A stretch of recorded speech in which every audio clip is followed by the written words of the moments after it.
Assalamualaikum warahmatullahi wabarakatuh. Selamat siang. Selamat siang teman-teman semua yang kami hormati Ibu Dewi selaku dosen pemangku mata kuliah pengembangan produk 1 dan seluruh teman-teman IO 2 yang kami sayangi. Nah, jadi di sini kami dari kelompok 8 akan mereview jurnal target costing.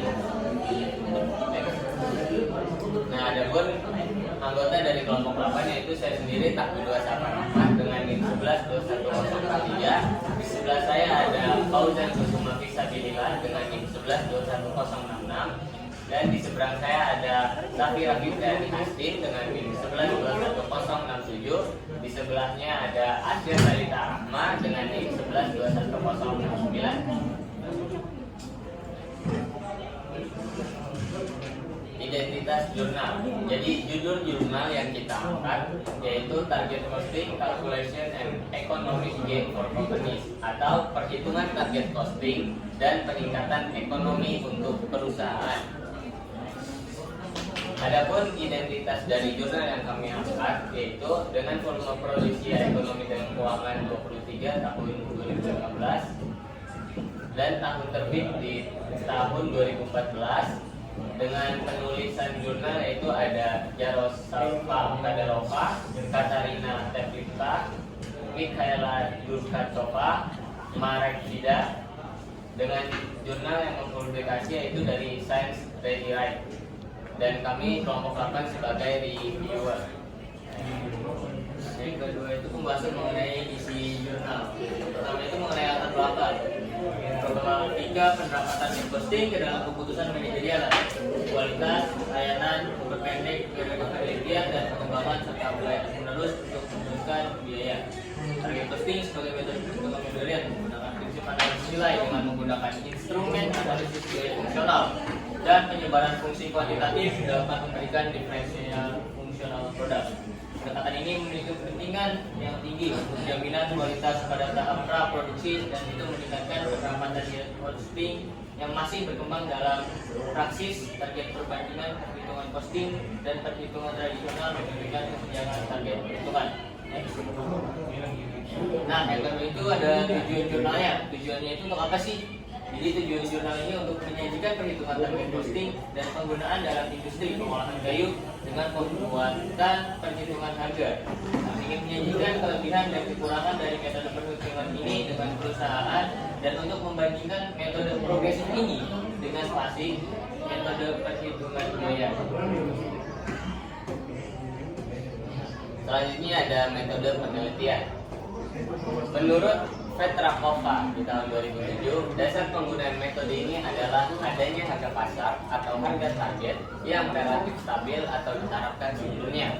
Harga ini harus mencerminkan terutama nilai yang dirasakan oleh pelanggan, karakteristik, kualitas, dan kompetitif atau harga kinerja pengganti.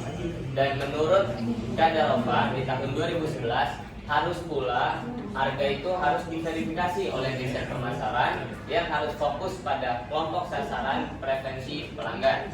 Adapun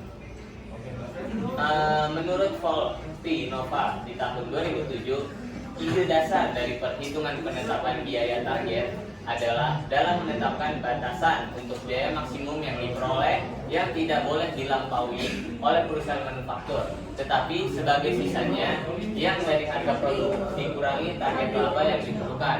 Jadi biaya yang diizinkan dibandingkan dengan biaya drifting standar dan perbedaan terakhir menunjukkan pemotongan yang diperlukan biaya yang sudah berada pada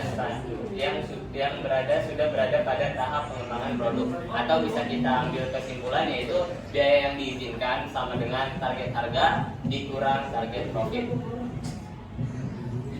Ya, selanjutnya ada hasil penelitian dari jurnal yang untuk kami angkat itu dari metode target costing ini. Yang pertama, hasil dari penetapan biaya targetnya itu harus mencerminkan peningkatan fungsi-fungsi yang disukai oleh 87% pelanggan dan pada saat yang sama memungkinkan untuk menurunkan harga sekitar 30 euro. Terus hasil yang kedua itu dari pendekatan target costing ini, tahap penelitian dan produksi itu dimungkinkan untuk menetapkan kriteria tingkat biaya komponen individu yang dibutuhkan untuk memperhatikan harga pasar dan tingkat target laba. Terus hasil penelitian selanjutnya ini hasil ketiga ada analisis ini perhitungan tradisional memproyeksikan biaya produk sebelum proses produksi dan metode ini tidak menerima permintaan pelanggan. Tapi metode ini menghitung biaya pada produk yang dipilih dan menerima standar proses produksi. Hasil keempat itu dapat mengurangi biaya produksi di semua komponen produk yang dipilih. Hasil yang kelima, metode target costing ini menunjukkan macam-macam produksi yang diinginkan sama si pelanggan dan karakteristik yang merupakan keuntungan dari metode target costing ini. Selanjutnya ada gagasan atau opini dari kelompok akhir terhadap jurnal ini. Yang pertama, kelebihannya. Latar belakang mampu menggambarkan secara jelas mengenai masalah penelitian, tujuan penelitian, metodologi, dan hasil yang didapatkan.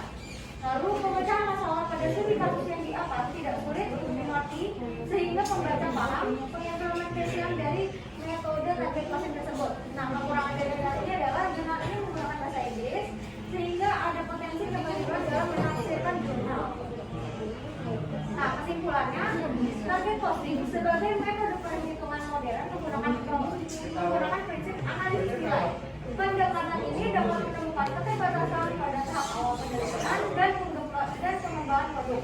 Sedangkan 85% hingga 90% dari biaya yang terkait dengan kinerja adalah hasil keputusan yang dibuat pada tahap praproduksi dan riset pemasaran serta penentuan tingkat biaya masing-masing komponen produk.